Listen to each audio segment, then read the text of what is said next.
The Possessed Child. In the small town of Ravenswood, a strange evil had taken root. It had started with strange whispers in the wind, of a child possessed by an unearthly force. People whispered of her glowing eyes, and how she would often be seen speaking to someone unseen. They warned each other to stay away from her, for fear of catching the evil that had claimed her. Sarah was a curious girl, and she couldn't help but be drawn to the stories of the possessed child.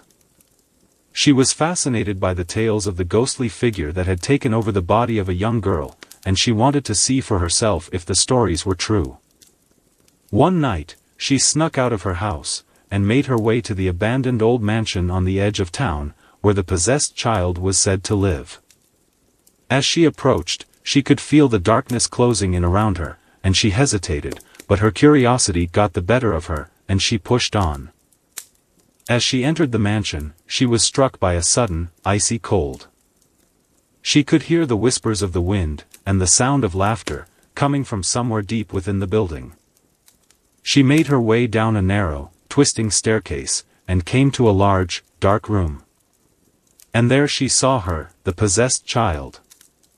She was a young girl, no more than 10 years old, with hair as black as the night, and eyes that glowed like the full moon.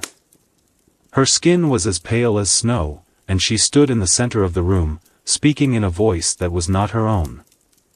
Sarah was frozen in fear, unable to move, as the possessed child turned her gaze upon her.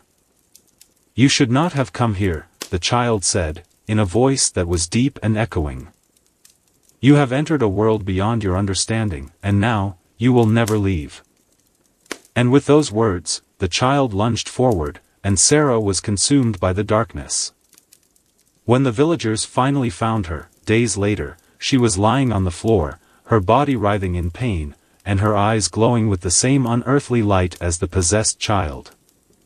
The evil had claimed her, just as it had claimed the young girl, and now, two souls were lost to the darkness forever.